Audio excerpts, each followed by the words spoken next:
অনেক লাফালাফি করেছিল ইন্ডি জোট। শেষ পর্যন্ত ইন্ডি জোটের কাছে সংখ্যা থাকার কারণে তারা যে এখনই সরকার গঠন করবে না সেই সিদ্ধান্তে উপনীত হয়েছিল। কিন্তু এবার সেই ইন্ডি জোটের পিন্ডি চটকে দিয়ে 8 জন নির্দল সাংসদ নরেন্দ্র মোদীকে সমর্থন করার কথা জানিয়ে দিলেন। স্বাভাবিকভাবেই শপথ গ্রহণের আগেই এনডিএর দিকে আরও 8 জন সাংসদের সমর্থন যাওয়ায় রীতিমতো ব্যাকফুটে বিরোধী জোট অর্থাৎ ইন্ডি জোট। প্রসঙ্গত, এবারের লোকসভা নির্বাচনে বিজেপি একাই পেয়েছিল 240টি আসন। তাই সরকার গঠনের জন্য তাদেরকে যে জোট শরিকদের ওপর ভরসা করতেই হবে এমনটা স্পষ্ট হয়ে গিয়েছিল।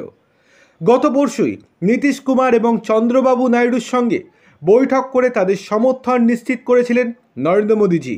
যতদূর খবর পাওয়া যাচ্ছে আগামী রবিবার তিনি প্রধানমন্ত্রী হিসেবে শপথ নেবেন।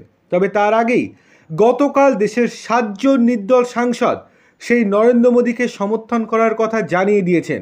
অন্যদিকে আজকে আরও 1 জন নির্দল সাংসদ নরেন্দ্র মোদীকে সমর্থন জানাচ্ছেন। স্বাভাবিকভাবেই প্রশ্ন উঠছে যে এখন ইন্ডি জোটের নেতারা ঠিক কী করবেন। অনেক তো তারা লাফালাফি করছিলেন, ভেবেছিলেন যে সঠিক সময়ের জন্য তারা অপেক্ষা করবেন, তারপর নাকি সরকার গঠন করবেন। কিন্তু তাদের সেই স্বপ্নে কার্যত জল ঢেলে দিয়ে একদম শেষ মুহূর্তে যেভাবে খেলা ঘুরিয়ে দিলেন মোদিজি, তাতে আক্ষরিক অর্থেই সেই ইন্ডি জোটের পিন্ডি চটকে গেল। দিনের শেষে তেমনটাই বলছেন রাজনৈতিক সমালোচকেরা। অন্যদিকে ইন্ডি জোটের ভাঙন যে শুরু হয়ে যাচ্ছে সেটা বলাই বাহুল্য। কেননা দিল্লিতে কেজরিওয়ালের দল আপের সঙ্গে কংগ্রেসের দূরত্ব তৈরি হয়েছে।